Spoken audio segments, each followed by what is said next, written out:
जो अपने आप को हिंदू कहते हैं वो हिंसा की बात करते हैं, हिंसा करते हैं। मान्यवर, इस देश में शायद इनको मालूम नहीं है, करोड़ों लोग अपने आप को गर्व से हिंदू कहते हैं, गर्व से हिंदू कहते हैं। क्या वो सभी लोग हिंसा की बात करते हैं, हिंसा करते हैं? हिंसा की भावना को किसी धर्म के साथ जोड़ना और इस सदन में और संवैधानिक पद पर बैठे हुए व्यक्ति ने, मैं मानता हूं मान्यवर, उन्होंने इसकी माफी मांगनी चाहिए। मान्यवर, मैं उनको एक गुजारिश भी करना चाहता हूं कि इस्लाम में अभय मुद्रा, इस पर इस्लाम के विद्वानों का मत एक बार वो ले ले। गुरु नानक साहब की अभय मुद्रा पर SGPC का मत वो ले ले। और मान्यवर, अभय की बात तो इनको करने का कोई अधिकार नहीं है। आपातकाल में पूरे देश को इन्होंने भयभीत करा है, लाखों लोगों को जेल में डाला। और आतंक, वैचारिक आतंक अगर कभी था, वैचारिक आतंक कभी था तो आपातकाल के वक्त था। और मान्यवर, दिल्ली में दिन दहाड़े हजारों सिख भाइयों का कत्लेआम उनके शासन में हुआ। आज वो भय की बात कर रहे हैं। मान्यवर, मेरा आपसे आग्रह है कि श्री राहुल गांधी, नेता प्रतिपक्ष, पहला भाषण होने के बावजूद माफी मांगनी चाहिए, न केवल सदन, पूरे देश की माफी मांगनी चाहिए।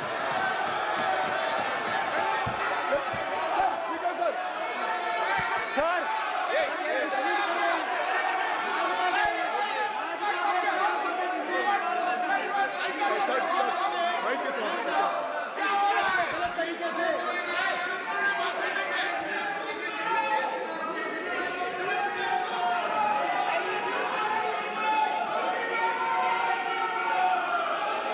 स्पीकर सर,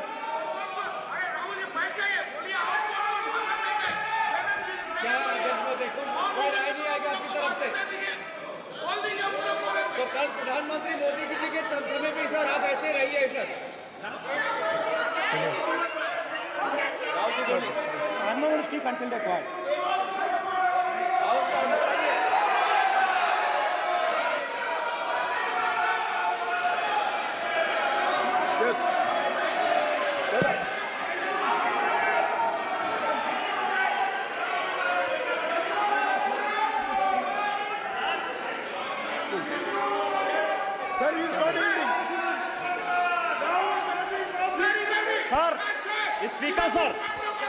स्पीकर सर, ये संविधान की बात कर रहे हैं सर, और इसी संविधान का आर्टिकल 25 कहता है कि किसी भी धर्म के ऊपर कोई भी व्यक्ति किसी को हिंसावादी करार नहीं दे सकता है।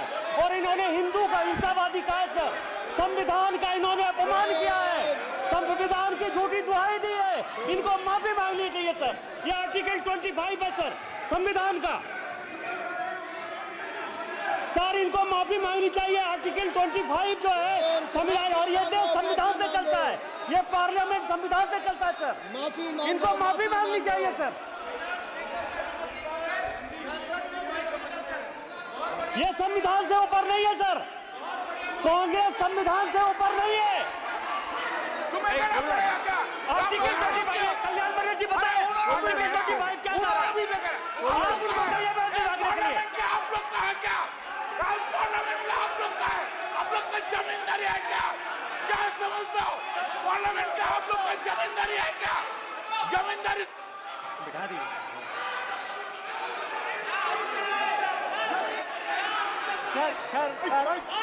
सर, स्पीकर सर, माने प्लीज एक मिनट देता हूं मैं आपको। हिंदू धर्म कहता है, एक मिनट प्लीज, माने सर प्लीज, मान्य प्लीज एक मिनट प्लीज। माननीय सदस्यगण, ये सदन की एक मिनट मैं दूंगा, अलाउ करूंगा आपको। माननीय सदस्यगण, इस सदन की एक गरिमा रही है और हमें संवाद चर्चा करते समय इस सदन की गरिमा को रखना चाहिए और ऐसी कोई भी आपत्तिजनक बात जो पूरे समाज के पर विषय हो, कम से कम प्रतिपक्ष के नेता को बोलते समय ध्यान रखना चाहिए। मैं इसको सीरियस तरीके से देखूंगा।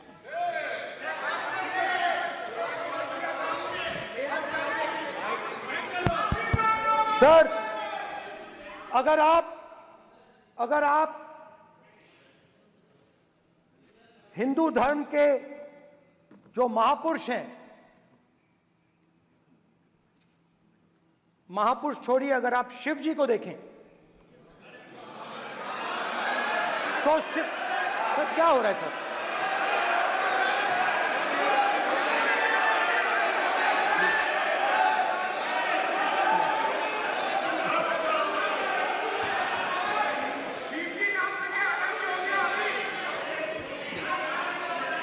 अगर आप शिव जी को देखें तो उनकी इमेज से आपको पता लगता है कि हिंदू डर नहीं फैला सकता, हिंदू हिंसा नहीं फैला सकता, हिंदू नफरत नहीं फैला सकता।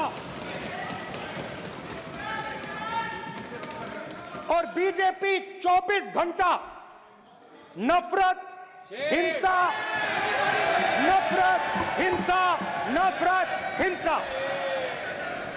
स्पीकर सर, कहां तक इन्होंने डर फैला दिया है?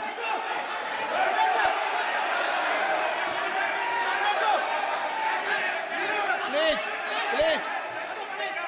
सर, कहां तक इन लोगों ने डर फैला दिया? मैं आपको अयोध्या से शुरू करता हूं। सर नमस्कार, शाबाश। अयोध्या ने आपको मैसेज भेजा, अयोध्या ने राम भगवान। मेरा व्यवस्था का सवाल है।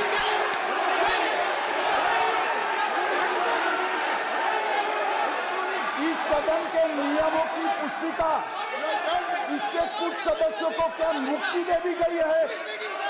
आपके गाइडेंस के बाद भी बार बार तस्वीर बताना, पूरे बीजेपी को हिंसा कर रही है ऐसे कहना, खड़े होकर एक दूसरे के बीच में हस्तधून करना, सारे नियम इनको लागू नहीं होते हैं। नियम मालूम नहीं है तो ट्यूशन रख ले साहब। सदन इस तरह से नहीं चल सकता है।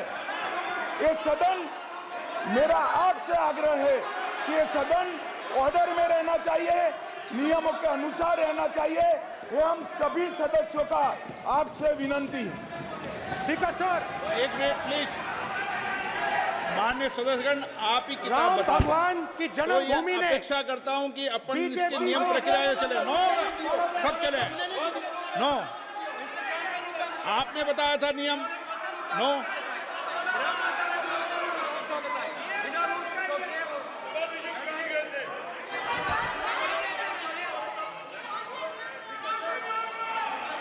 माइक दीजिए सर। हाँ सर, मेरा सवाल है सर, इस माइक का कंट्रोलर किसके हाथ में? प्लीज बैठिए सर ये ऑफ होता है, प्लीज बीच में माने ऑफ हो बैठिए जाता है। प्लीज। ये बार कई बार विषय उठ गई और बहुत गंभीर, और माननीय सदस्य, आप प्रतिपक्ष के नेता हैं, आप सदन के बाहर भी ये बात कहते हैं कि माइक बंद कर देते हैं। मैंने कई बार आग्रहपूर्वक किया कि आसन पर इस तरीके का आरोप नहीं लगाएं। नो प्लीज, बात सुनिए। आसन पर सभी दल के, प्लीज, आसन पर सभी दल के लोग बैठते हैं और सभी दल के लोग सभापति तालिका पे हैं और सब जानते हैं कि एक व्यवस्था होती है, जिस भी माननीय सदस्यों को आग्रह किया जाता है बोलने का, वो बोला जाता है और जिसको आग्रह नहीं किया जाता उसका माइक चालू नहीं होता। आप बोलने के लिए खड़े, आपका माइक कभी बंद नहीं हुआ, कभी बंद नहीं हुआ। आप अगर आसन में जो भी विराज रहे हैं वो अगर आपका नाम नहीं पुकारते हैं तब माइक चालू नहीं होता। ये व्यवस्था हमेशा इस सदन की रही है, पुराने में भी और नए में भी।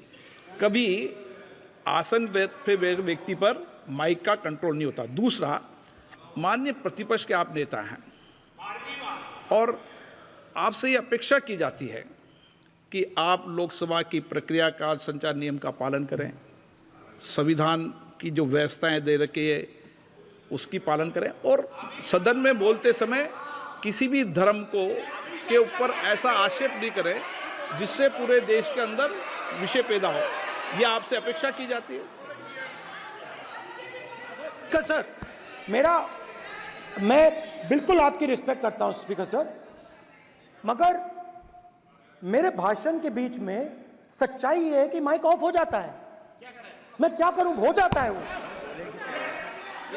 अब आपने देखा मैंने अयोध्या शब्द यूज किया और माइक ऑफ हो गया। नो,